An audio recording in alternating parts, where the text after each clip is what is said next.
Hey, everybody. Hope you're doing well. Thank you for joining us tonight for the Master Beef webinar series. My name is Katie Mason, and I am here to get us kicked off. And so I just want to give you a few housekeeping kind of notes or reminders. If you are logged in and watching our webinar, that means that you are being counted as present for your attendance, that you don't have to type in your name or send us anything to tell us you're here. We'll have an attendance report for that. So as long as you're watching, you're good to go.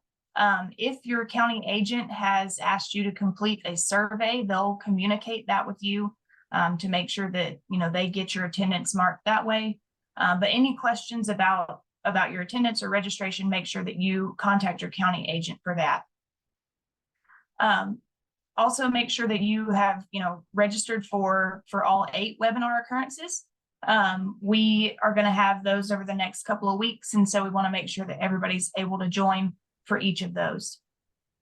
So tonight we're going to have a presentation about weaning and background in calves. I'm really excited to introduce Dr. Maggie Justice, and that's because I can call Maggie Justice not only a friend, but now a colleague.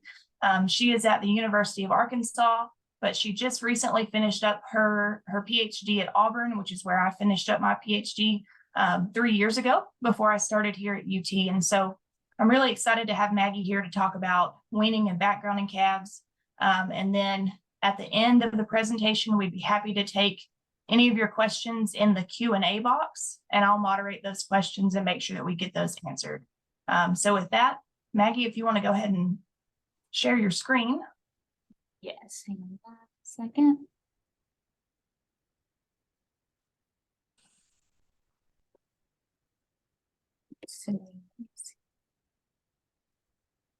Oh, Katie, it's not wanting to let me share.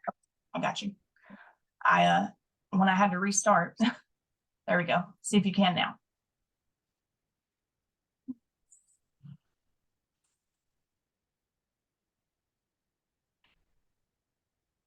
All righty. Can you see? Are you seeing correctly, Katie? It's not showing up on my end yet, but it may just have a little bit of a delay. Let's see. Okay, hang on 1 second.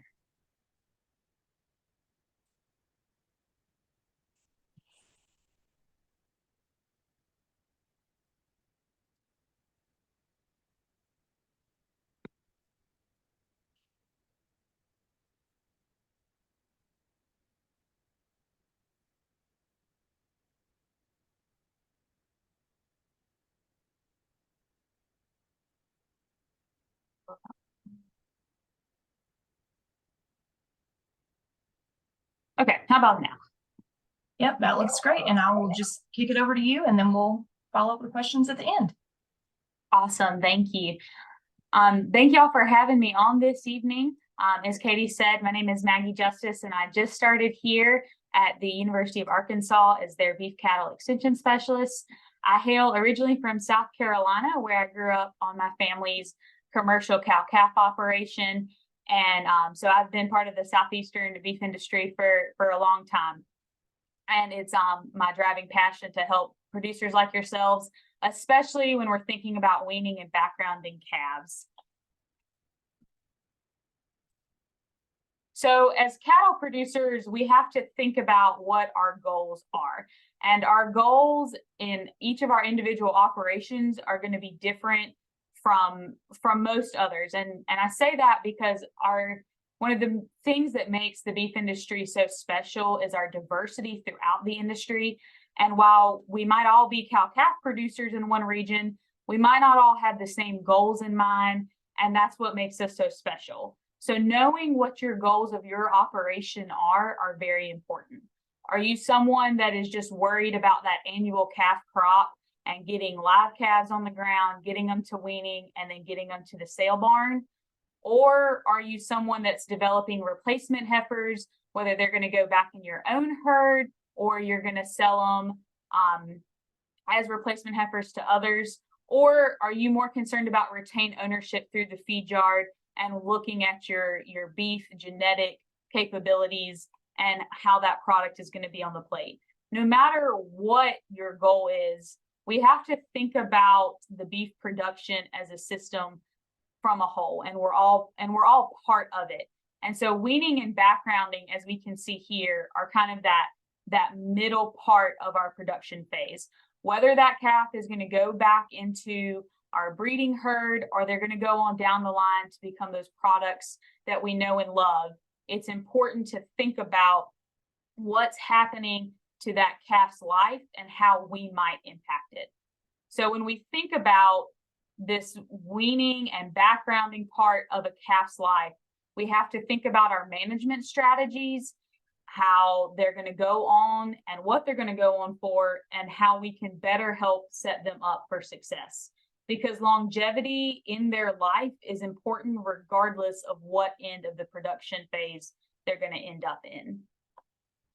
So with weaning and post-weaning management, it's important to remember that this is not just a date on the calendar that we've circled and we get to and we have it planned for.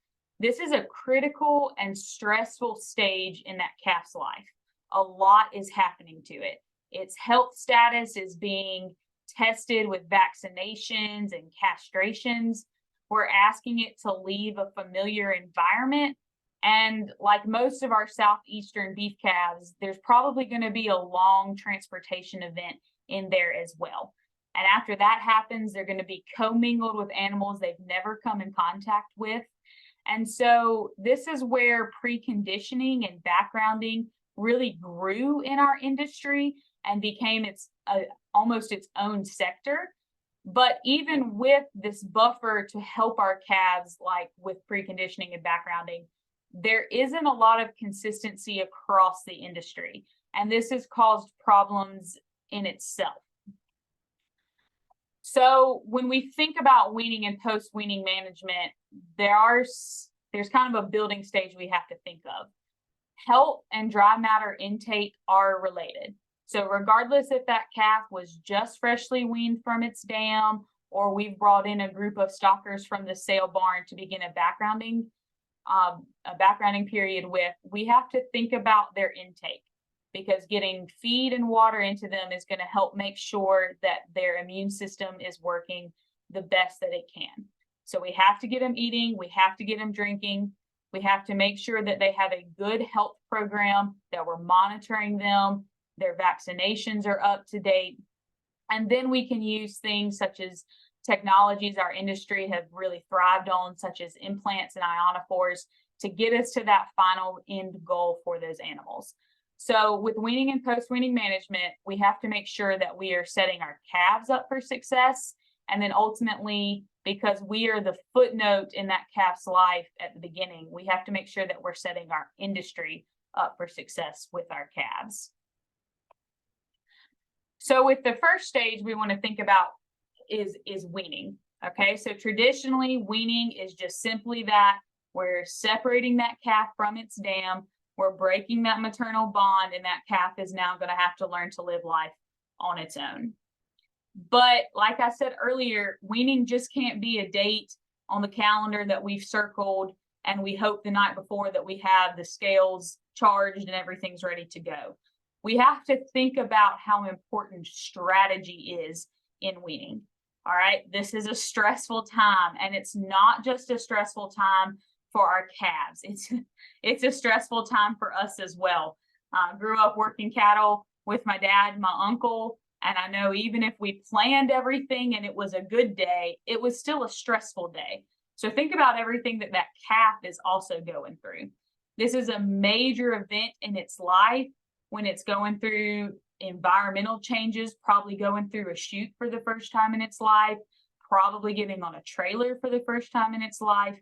And this is when their immune system is really being tested. So are we setting them up for success in this moment? And so preparation for weaning really begins with what works best for you in your operation.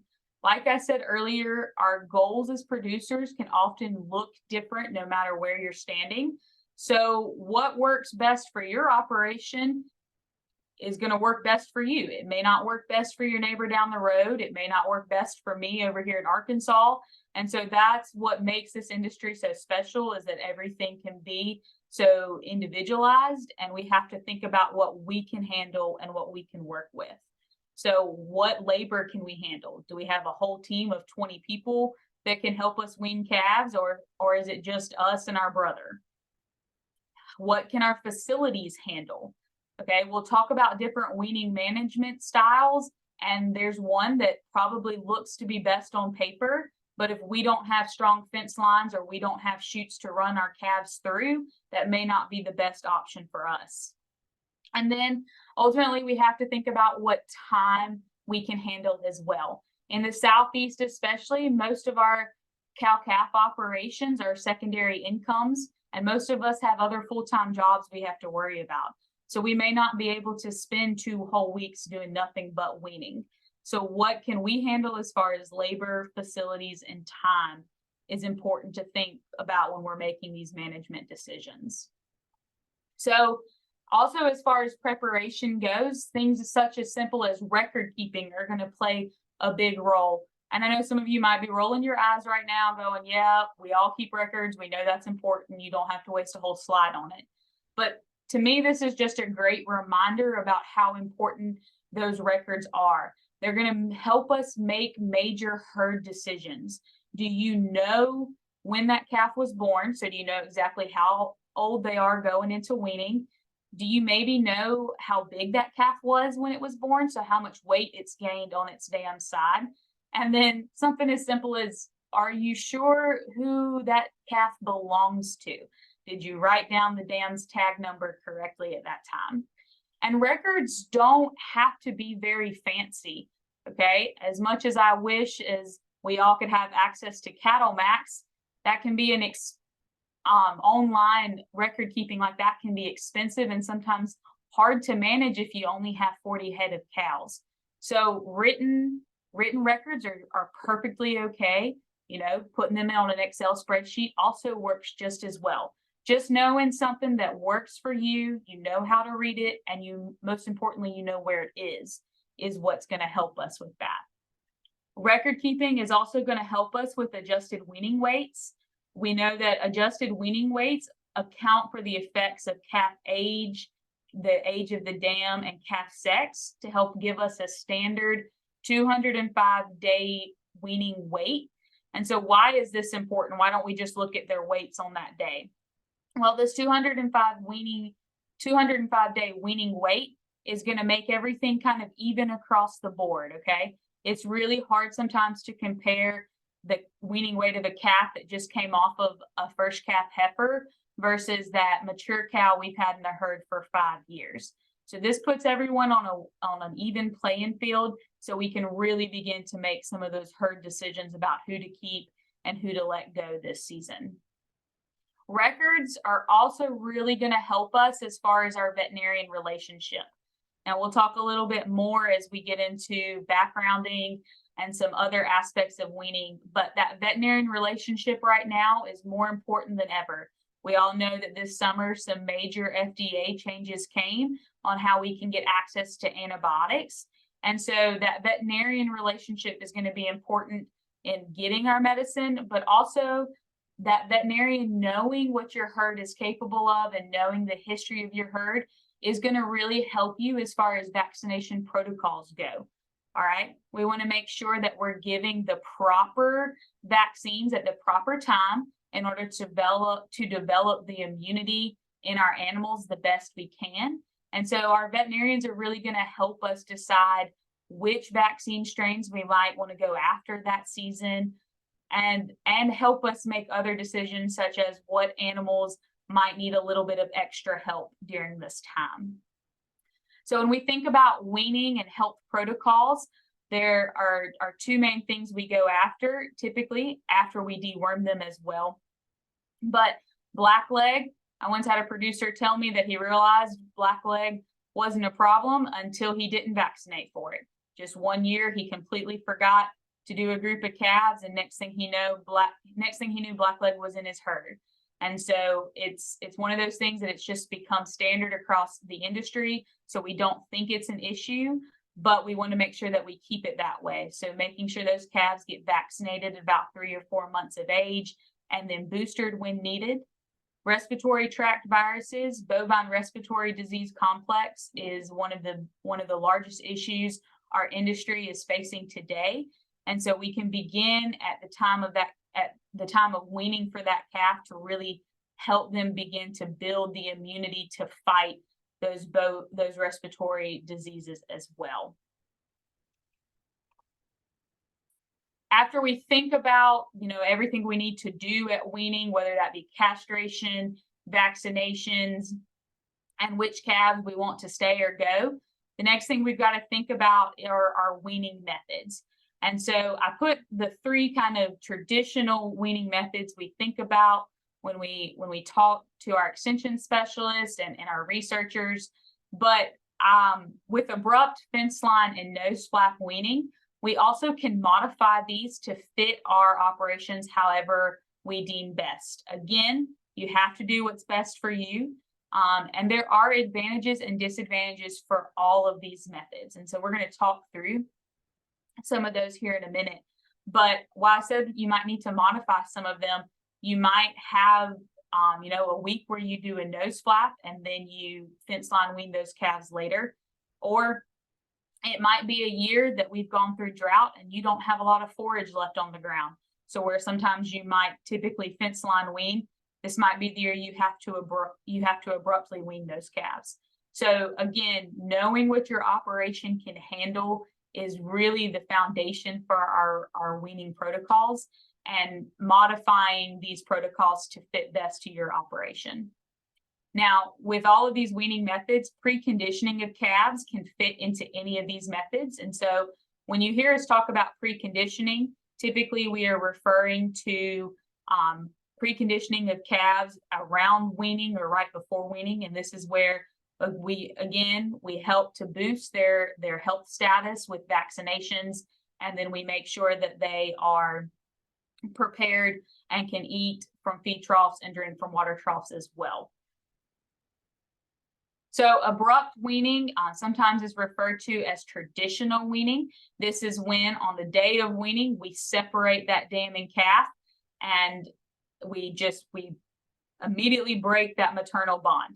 That calf does not go back with the dam. Oftentimes these calves are moved to a new environment, often sold right off of the farm, but there is no contact after this weaning period happens. Some advantages we can see to abrupt weaning: calves are handled at fewer times, so we don't have as much time invested into the weaning process here. And so we also see fewer equipment and labor costs because, again, it happens in one day. We get it out of the way. We also might experience lower feed cost at this time because we sell those calves off the farm. We're not keeping them back on pastures, and we didn't have to worry about purchasing feed for them at this time. Some disadvantages to abrupt weaning.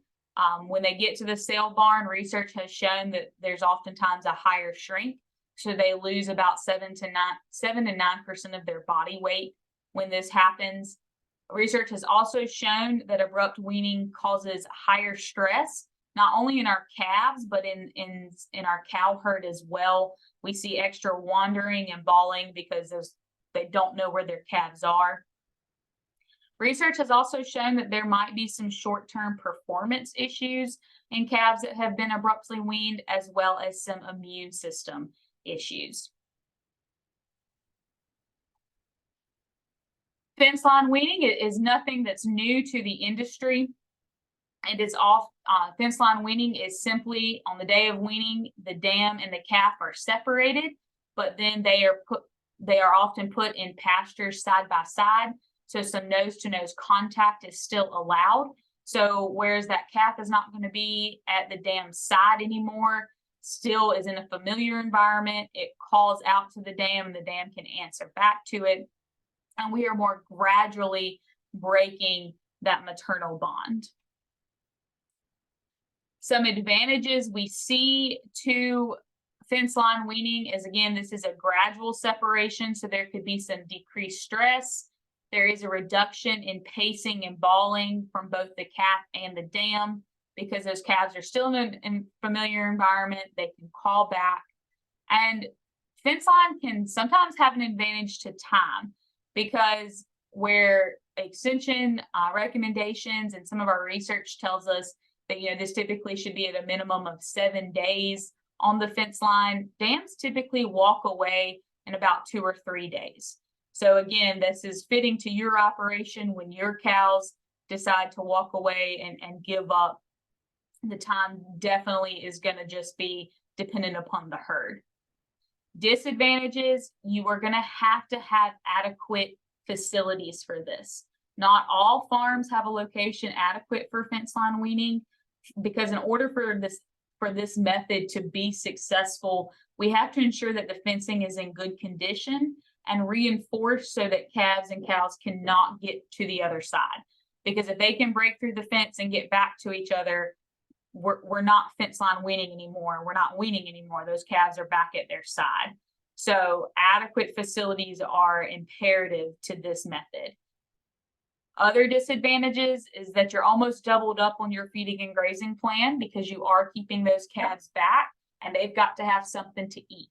So you're no longer just feeding one group anymore. You've split that up, so you're feeding 2. I said that time could be an advantage for fence line weaning.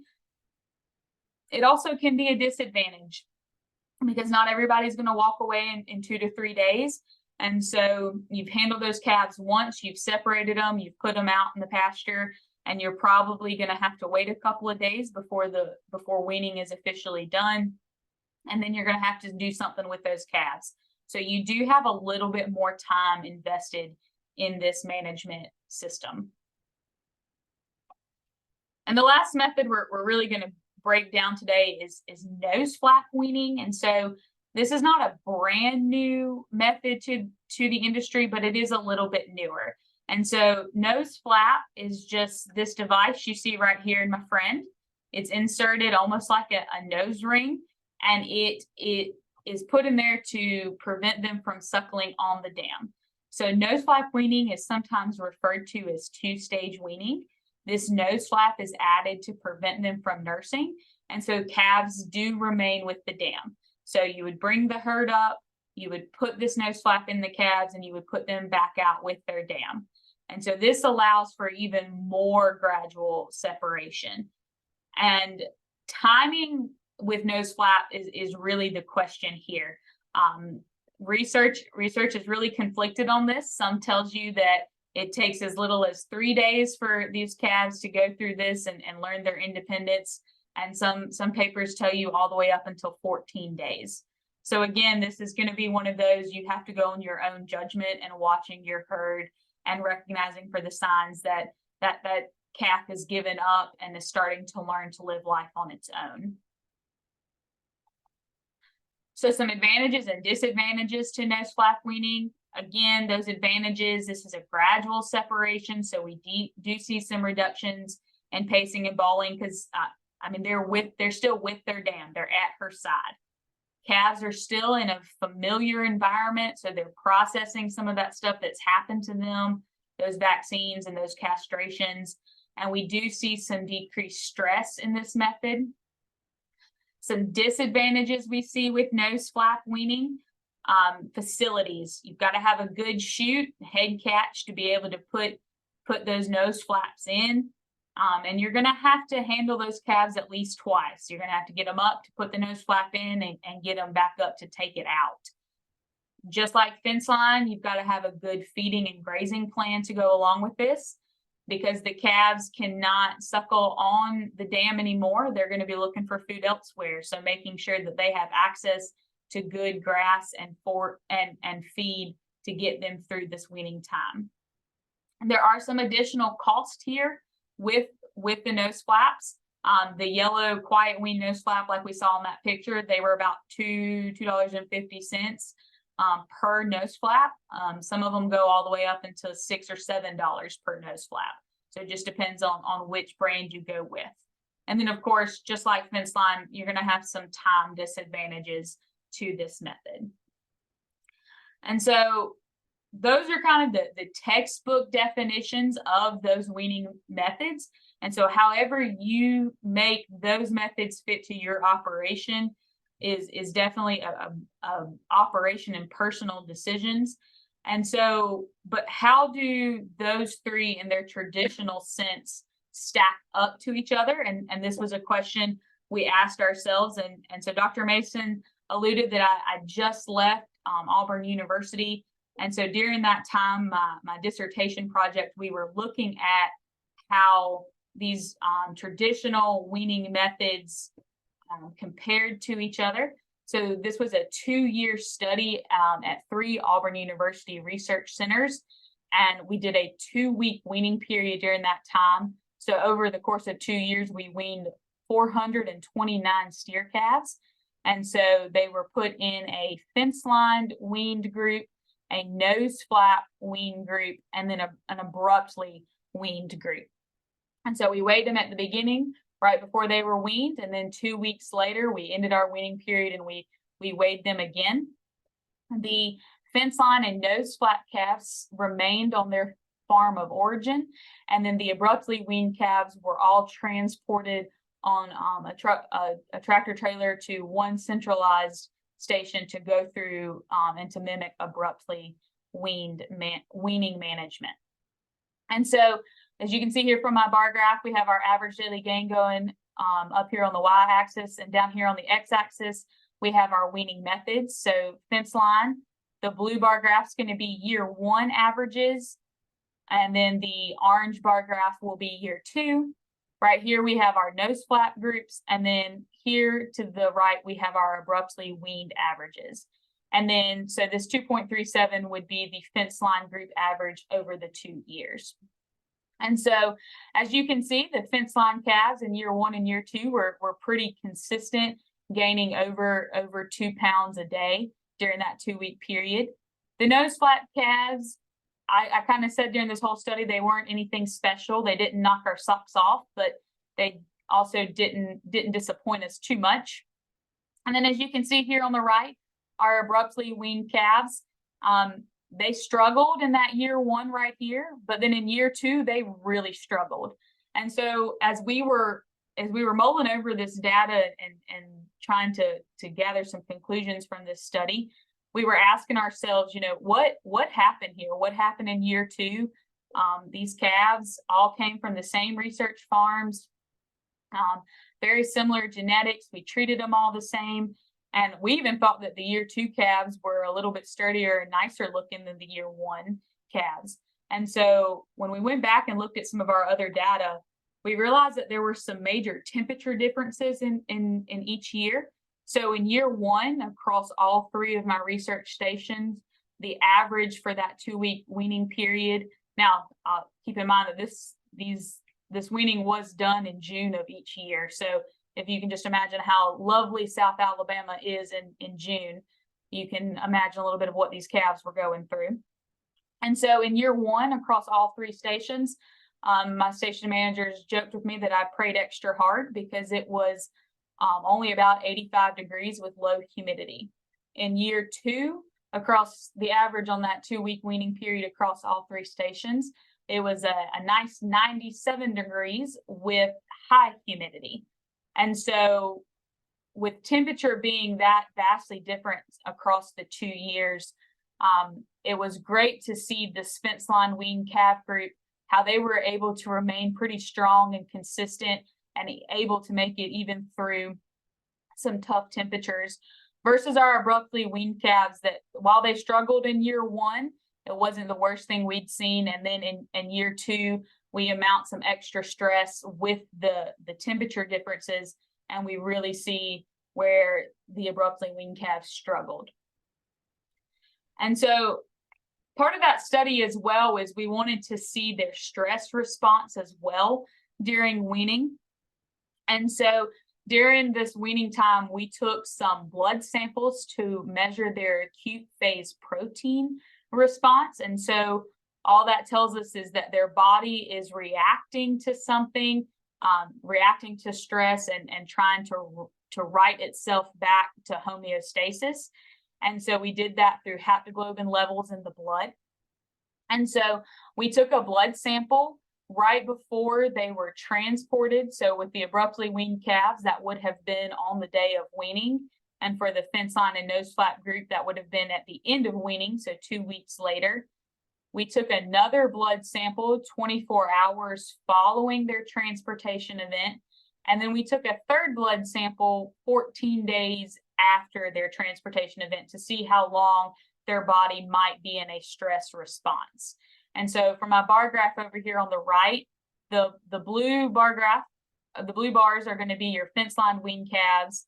The orange will be your nose flap, and the gray will be your abruptly weaned group. And you know, from looking at calves, you can't tell that big of a difference in groups as we're going through weaning. It's hot, and they can't talk to us, so we don't know exactly how much stress they're going through. But this blood work told us a lot. And as you can see here at time 2, so this would have been 24 hours following their transportation, the abruptly weaned calves had a stress response almost 4 times greater than the other 2 groups. And so this kind of put us on high alert that with the stress of weaning, with the stress of being transported, a lot was happening to these calves. And so if their body is having this large of a stress response to everything that's going on in their body, are they able to do things correctly, like have a good immune response to a vaccine they might have been given that day? Are they eating well when they get where they're going? A lot is happening, and that really, really could be affecting them when we think back to how we were asking them to gain weight in the following 2 weeks. And so we were happy to see that by 14 days later, that response had come down a good bit, but this was very alarming and something that future research we're going to have to dig into. How long does this response stay with them, and how much more is it really affecting them during that weaning transition? So I said that a lot went into weaning, and I'm not lying to y'all, I promise. So there's a lot of other things besides just picking a weaning management style that we can do to help. We think about quiet cattle handling. When we're getting those cows and calves up, they're already, questioning what's going on. They're in a new environment. They don't know what's happening to them. So we can ease some of that stress by making sure that we are handling those cattle in the proper way. Once we get them weaned, or even before, thinking about that transition from feed. All right, they're no longer depending on their dam's milk to nourish them and help their body. So making sure that they have the tools to set them up to make that transition to feed. When we're thinking about some of our weaning management styles, such as fence lines, some small things that we can do, like move the cattle instead of the calves. So when we remove them from the pasture, putting the calves back in the pasture in which they came from, so that they're still in a familiar environment and they might have already learned where that water trough is and where that feed trough is. And then we might also think about performing other stressful events at a different time. So instead of waiting for our day of weaning to do things such as castration and dehorning, maybe doing those earlier in that calf's life so that they have time to recoup from that while they're still at their dam side, and they can get through that stress before we add more stress on top of it. And then, of course, thinking about what comes next. Are we going to retain these calves in a preconditioning program before we sell them? Are we going to keep them through a full backgrounding program? Or are we just going to set them up for success and send them on down the road to the sale barn? So some final thoughts, and as we transition out of weaning here, is that we cannot forget how big of a transition time this is. All right, this is huge for our calves. A lot is going on, and we're asking a lot of them. And we have to remember that a lot of times they're just a couple of months old. All right, not a lot has happened. All they've really known is being at their dam side and eating some good grass. So we have to think about everything that's going on in this calf's life and how we can set them up for success. Then we have to think about what your operation can handle as far as time, labor, and facilities, okay? Like I told y'all, if you're looking at my data, obviously the fence line wean calves did better. So I could sit here and tell you all day long that fence line weaning is best. But if you don't have the facilities for that, or we're going through a severe drought in a year, it may not be the best decision for your operation at that time.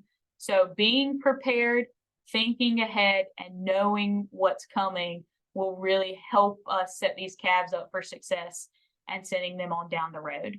And then, of course, what's happening to these calves? What's going on next? Are we selling them, or are we going to personally take them through this backgrounding phase? And so what is backgrounding? Like I said earlier, backgrounding kind of came up as an intermediate phase in between weaning and finishing. So traditionally, calves that were weaned went straight to the feed yard and finished their days out putting weight on there at our traditional feed yards. And so backgrounding came up as a time of growth of steers and heifers from weaning until they enter the feed yard.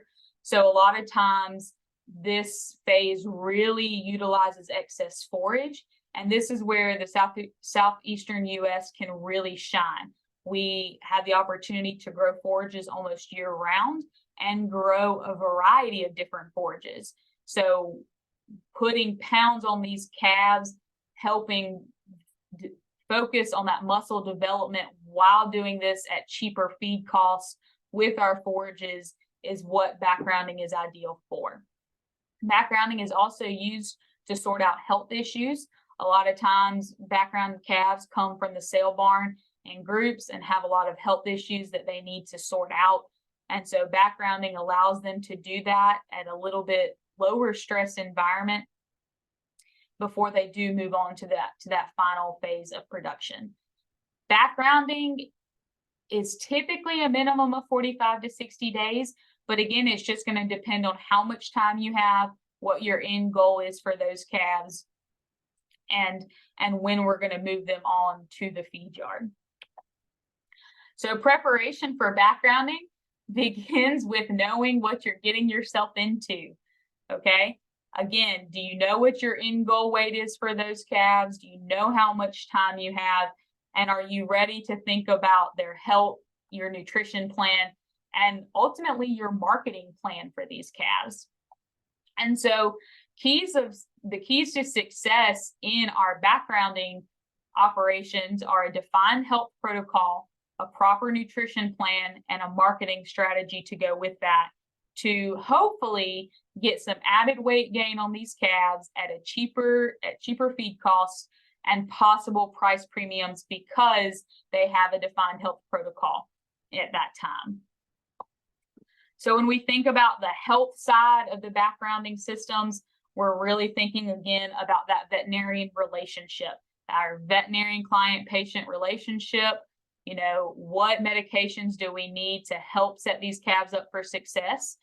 Are they our own calves or our neighbors' calves that we bought off of them? So we know their entire health history. We know what vaccines they've had and what antibiotics they might have been introduced to when they were younger. Or is this a sale barn lot that we have no idea what has happened to them? So during backgrounding, it's important to think about have these calves been castrated and dehorned, because those are definitely two things we want to make sure happens before they go to the feed yard. And then we need to think about vaccinations and boosters. And again, this is where knowing that calf's history is going to help us make these decisions. But if we don't know that calf's history, our veterinarian can really help us decide what is going to be the best course of action. During backgrounding, again, making sure that we have ear tag identification so we know who that calf is and its history. And then most importantly, when it gets to the feed yard can know what that calf is, and hopefully we can pass on that history to them as well. After we get their health sorted out, we can start to think about using things such as implants and ionophores to enhance our nutrition plans and our health protocols to really put the pounds on these calves. I'm sure y'all have heard it from Dr. Mason several times, but nutrition does not come in a bag.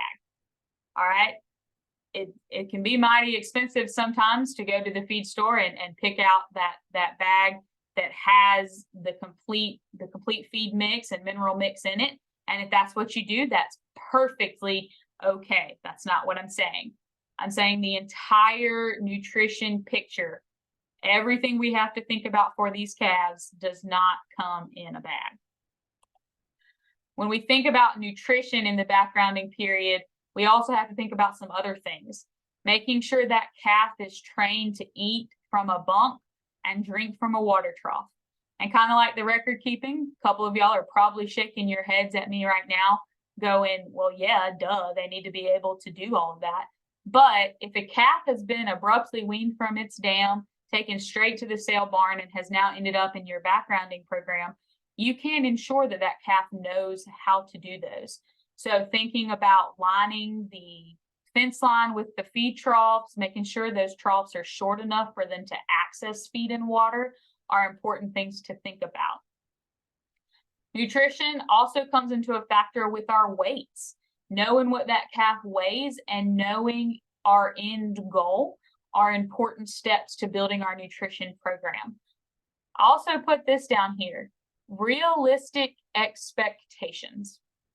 All right, this might be hard for some of us to hear sometimes, but I think it's very, very important to know what our end goal weight for these calves are, and then sitting back and asking ourselves, is this a realistic expectation? And we'll kind of talk on that in the next slide a little bit more. We also have to think about, can our wallets handle this nutrition program? So I talked about backgrounding calves came about as a cheap way to put pounds on calves before they entered the feed yard. So making sure that the nutrition program we picked is going to enhance the money we're going to put back in our wallet and not take more from it. And then finally, that part of building our nutrition program is making sure we know what our forages are providing for us. All right. And I know in the state of Tennessee, y'all have a great extension program that helps with things such as testing our forages, whether that be our grasses that we're out there grazing or what we have stored in the hay barn.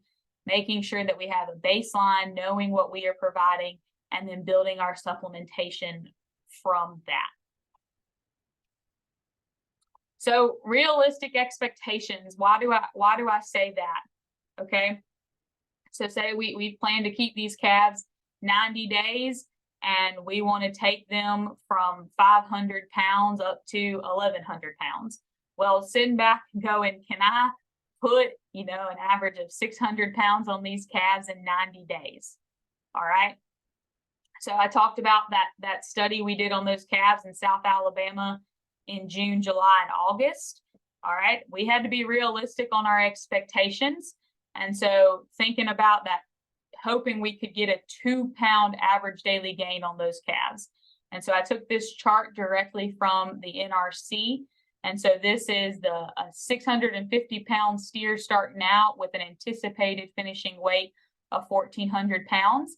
And I would like for them to get, on average, 2 pounds a day of gain a day.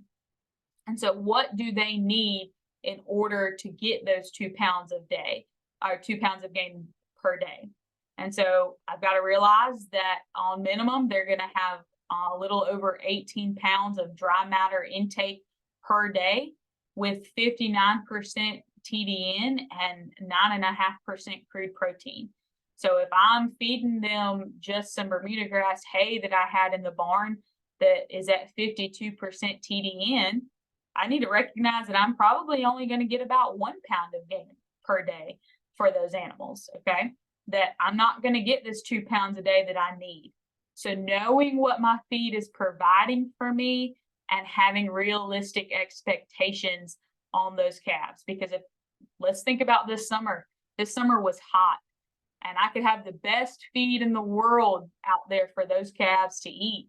But when it's 105 degrees, they're not eating that feed. They're sitting in the shade. So realistic expectations.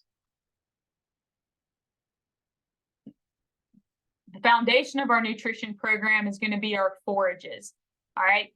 Cattle are, to me, I nerd out on them quite often, are the coolest animals in the world because they can take forages that we cannot and turn them into muscle. And that's awesome.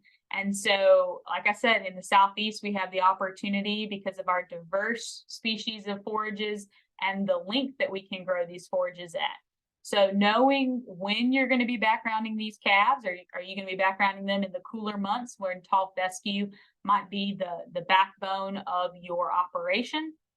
Or are you going to try to get them through June, July, and August, where we might need to think about a warm season annual such as crabgrass or some Bermuda or Bahia grass? But there are so many other different species of forages that we also can utilize. Also, don't count out your conserved forages. If dry lotting these calves works better for you, hay and baleage also offers us several opportunities to put some weight on these calves during the backgrounding phase. After we know what our forages are going to provide us through that forage test, excuse me, y'all, and we're going to then choose the right supplement, okay? Again, what are our weight gain goals? What time constraints we have? And ultimately, what is the cost of gain, okay? We don't want to count out corn. Sometimes people want to count out corn as being a great supplement for our calves, but it's one of the more reliable ones. And with feed costs these days, a couple of years ago, I might have told you that corn was too expensive to be putting weight on calves, but now it's kind of up there with others. Do we have access to something such as cottonseed meal, or do we have access to DDGs? You know, what can we get our hands on at the right price, and what's going to complement our forages in our nutrition plan? So after we have our feed and our forages and we're going forward, we want to make sure that we gradually introduce these calves to the nutrition, to our feed program, understanding that they're probably going to be at that 0.5% of body weight per day in intake.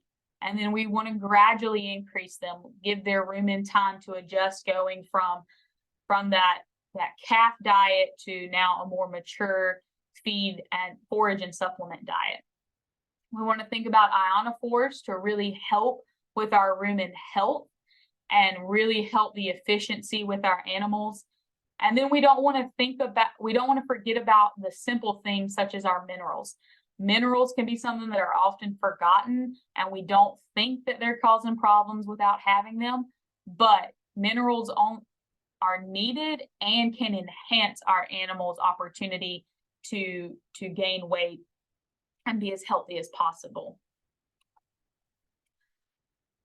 So I'm going to sound like a broken record here, but again, the most important thing with our nutrition program is having that strategy and understanding what our end goal is, how much time we have, and being realistic with our goals and our wallet. So animals need that 2.5 to 3% of body weight per day in dry matter. And so from the chart here on the left, we have our days from weaning to our target weight, and then those weight in pounds. So is this a nutrition program that we have 200 days to get them where we need to get them so we can gradually and steady build that nutrition? Or do we only have 60 to 80 days, so we really need to push them to gain that weight pretty fast? Thinking about what our program is going to look like and what we can handle, and then at the end of the day, what our wallets can handle in order to put this weight on these calves. And the kind of the last category we're really going to break down into with backgrounding calves is marketing, and how will this affect you? And so oftentimes marketing can be overlooked when we think about backgrounding calves, but we can't count it out because we don't want to leave dollars on the table. And so how much time do we need for this marketing? What is our cash flow going to look like? And do we have a plan in place to build upon what the amount of work we've put into these calves? And so first thing we need to think about is where, how are we going to sell these calves? Where are we going to sell these calves? And are we going to be able to maximize our investment into these calves? We need to think about local options, and then as well as other state options.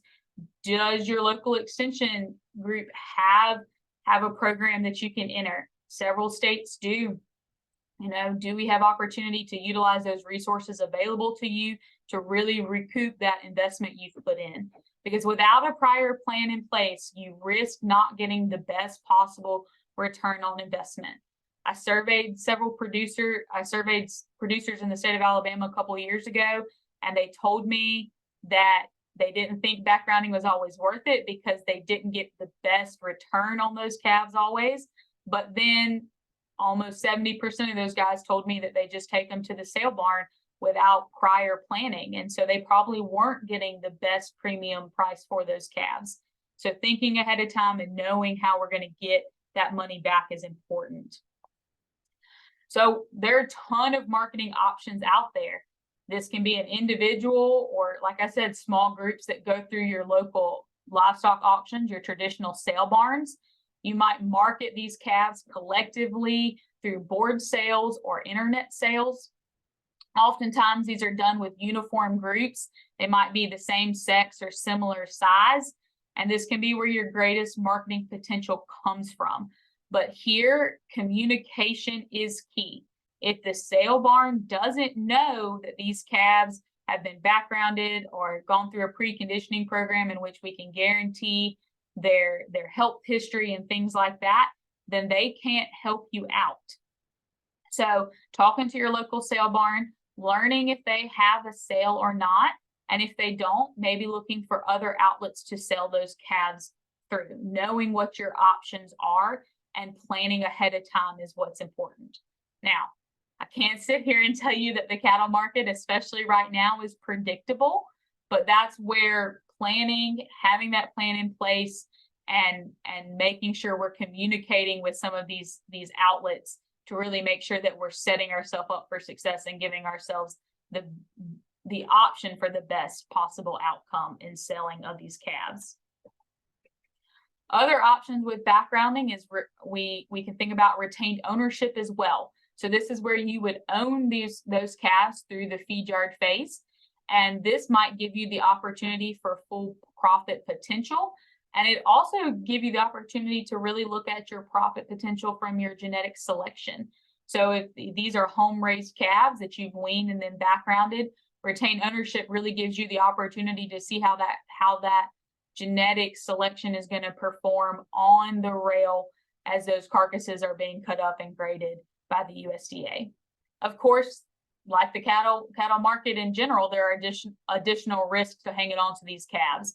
So the market is ever changing, and a lot of times we can't guarantee that this would always be the best financial option, as well as health challenges that we all can't predict.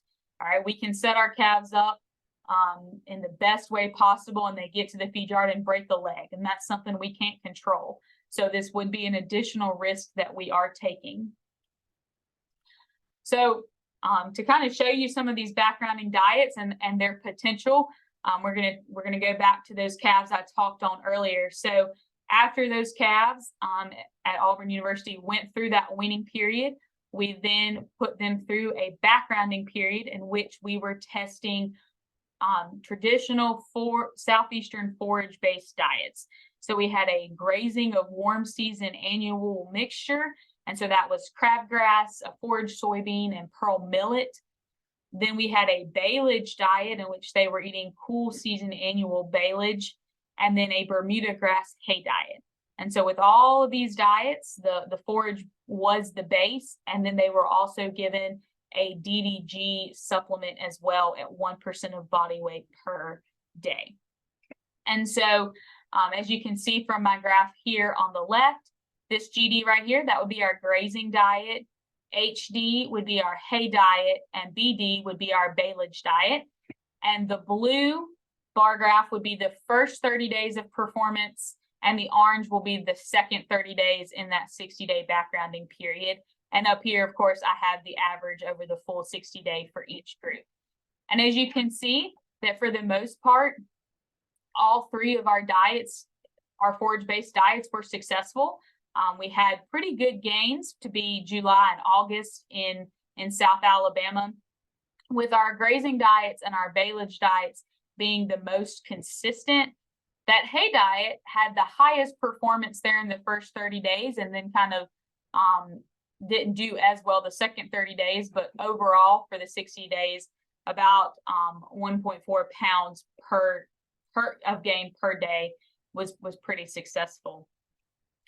We then followed those same calves into the feed yard to see how our southeastern backgrounding diets might affect them in the feed yard.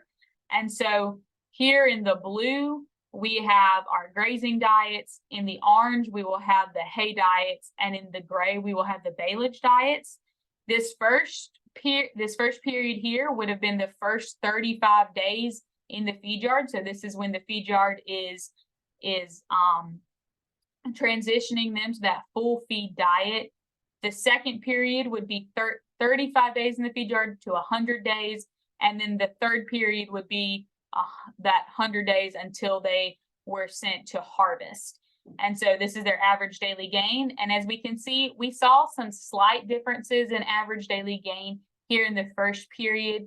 And we predict that this mainly probably had to do from transition to diet. So we think about the baleage diet probably being the most similar to a typical feed yard diet. So they didn't have as much of a transition as our grazing and hay diets did. But by the second and third period, we don't see as big of a difference. And we can easily say that our southeastern forage diets did their job.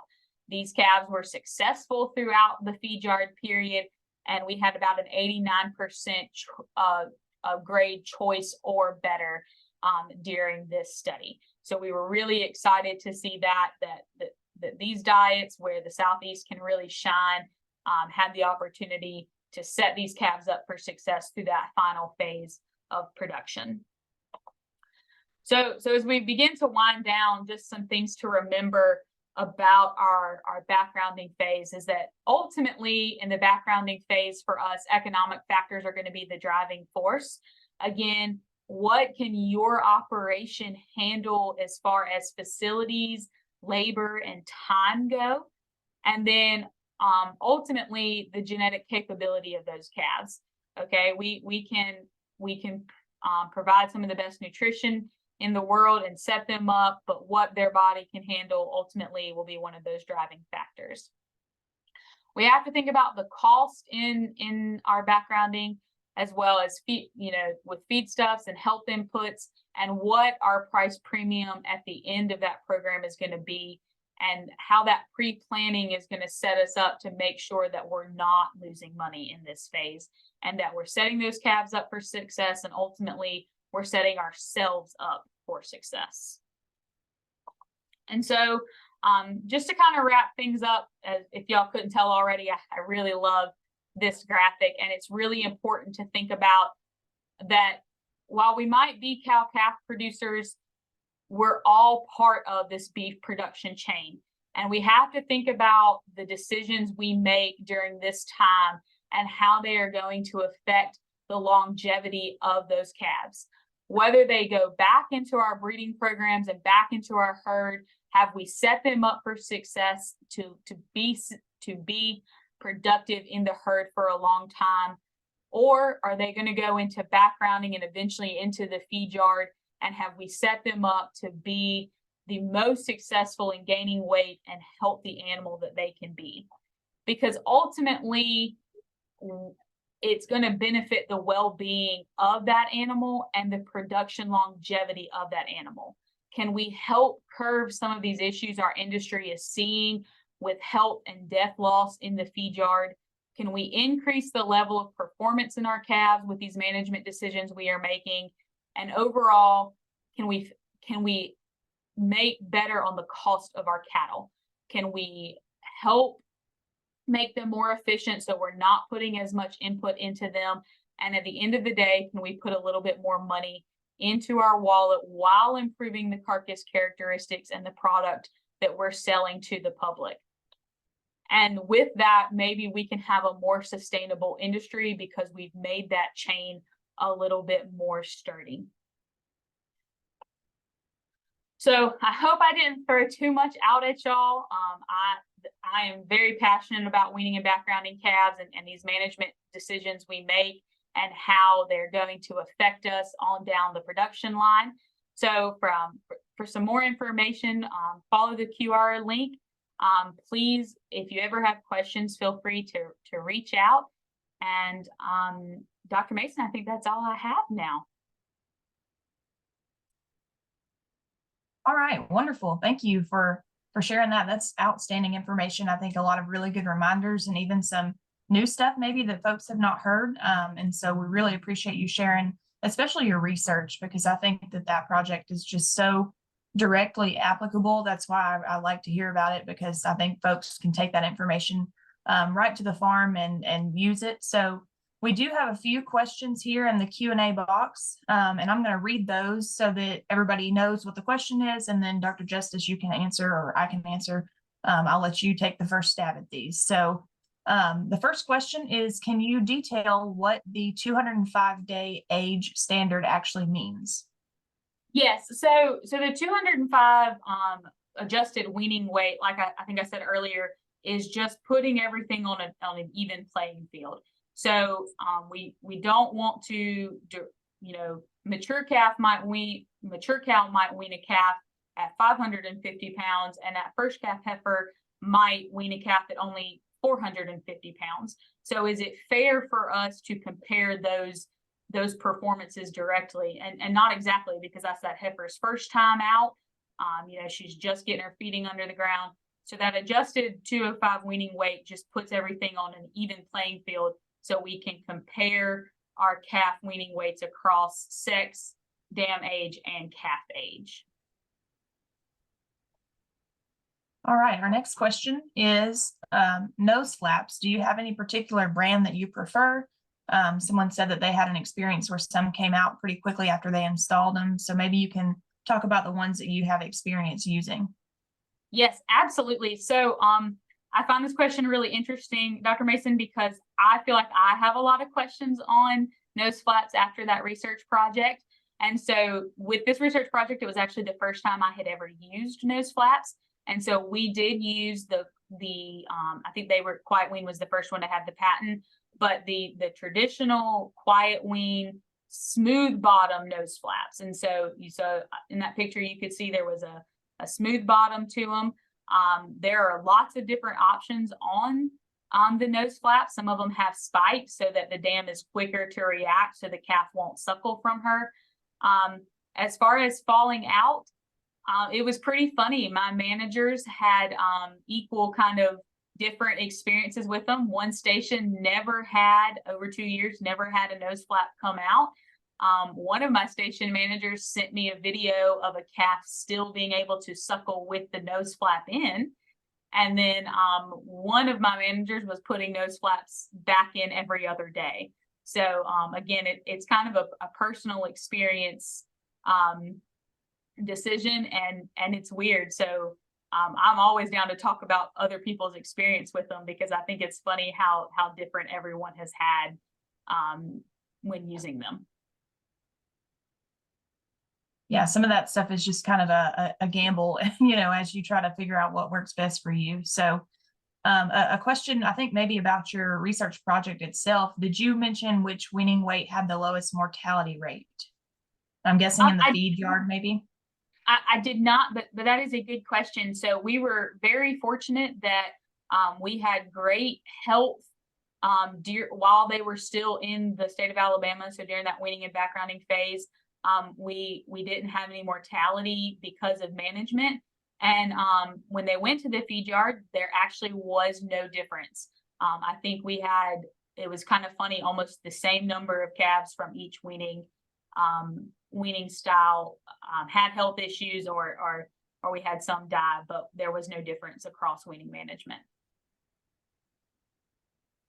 All right, and then I've got a couple questions here that are sort of similar, so I'm going to ask them together. People have read recommendations of weaning calves anywhere from 5 to 8 months. And so what, you know, if you have a general recommendation for what would be the best time to wean for the overall health of the calf? I'm probably going to say, Dr. Mason, that 5 to 8 month is probably a great place to start. I think that's when a lot of our mature cows really start to kind of wean the calves off themselves, and they've had the opportunity to kind of grow and get into that next phase of growth during that time. So a lot of factors go into it, but that 5 to 8 month is a good time to start. Yep, I think that I get the question a lot about early weaning, so I think that that's something that I need to think about more and help folks with. But that kind of 6, 7, I think is our general age here in Tennessee, at least. Yeah, and like I said, early weaning definitely has its place, and especially as we come out of a couple of years of drought, sometimes the early weaning is necessary. We've got a question about ionophores here. Someone says, what product sells this? So basically, how can you incorporate ionophores into the diet? What kind of products would have those, and how do you know if there's an ionophore in that product? So with ionophores, it's definitely going to be talking to your feed provider. So they can be in a feed mix, especially if it's a commercial feed sold. But ionophores can also be found in mineral. So again, knowing what products you are offering your calves and what what's coming off of that feed tag is going to be your best bet there. Yep, and those ionophores are going to be clearly labeled as technically a medicated feed. They're not under the same restrictions as some of the antibiotic type feeds, but that will be clearly on your mineral label or feed label if it's present there. Yes, it has to be there. So, and then we've got a couple more here. Someone who wants to get started, I guess, with cattle in general, is backgrounder the simplest start? That's a challenging question. Ooh, so I'm going to say go out and talk to some guys, some producers that are backgrounders that are successful, and talk to the ones who haven't been successful, because they y'all will hear, if you hear me talk, I pick at my dad a lot. A lot of my cattle sense has come from learning from him, and he several years ago tried the freezer beef stuff, and we learned real quickly it wasn't for us. And so he likes to mentor people on what not to do. So going and asking someone who has experience with it is a great place to start, especially in this time we're in, where we're not quite sure what the cattle market is doing right now. And feed and input costs are up. Going and talking to someone who has experience is important. Yeah, I would agree with that. And I think about our Stalker Backgrounder conference that we have, not a shameless plug or anything, but we do have a Stalker conference in early in the year. So next, probably February or March, we'll have one. And it's always interesting to hear from those folks about their Stalker operations or backgrounder operations, because there can be some pretty big train wrecks, but it can also be a pretty profitable endeavor. So it really just depends on how how you have that set up, and it's probably a risky place to start, but certainly talking to people that have experience is going to be helpful. All right. How long do you have to separate the calf from mother for the mother to dry off and return the calf to the same pasture? Well, I know I'm going to sound like a broken record, Dr. Mason, but I'm going to add on this that it just kind of depends on your herd, because some cows are going to naturally wean their calves. They're going to say, "Hey, I'm done. I'm growing another calf. You got to get off me. I'm done with you." But others will pine after that calf, and you could wait 6 months and return maybe a heifer back to her pasture with her dam, and she finds her and tags along with her for life. It's just going to kind of depend on your cows. Our mature cows are more likely to kind of naturally wean and dry up more quickly and forget about it and move on to the next one. And a lot of times we see heifers like will walk the fence line longer, will be harder for that separation for them because they've never experienced it and they don't know what's going on. But again, you might have a 6-year-old mature cow out there that just has one calf she can't let go of. And then to wrap up here, we've got one last question, and I'm not sure exactly what it's asking. So I'm going to read it, and then I'm going to drop my email in the chat box. That way, if we don't answer this question, this person, feel free to email me and we can certainly talk later. But What does natural weaning with new calf on the ground look like for older calf weaning? And like I said, I'm not sure exactly what the question is there. So I've got my email there in the chat, and we can certainly answer that and get that answered later, or talk a little bit later about that question. But I don't see any more questions here, and we're certainly getting close to 7:45, and I don't want to hold anybody too long. So thank you so much, Dr. Justice, for joining us. We really appreciate your information, and certainly folks will, probably reach out if they have more questions about it, or they can reach out to me and I can direct their questions as needed. But thanks for joining us, and we will see everyone for our next webinar next Tuesday evening. So we'll see y'all later. Awesome. Thank y'all.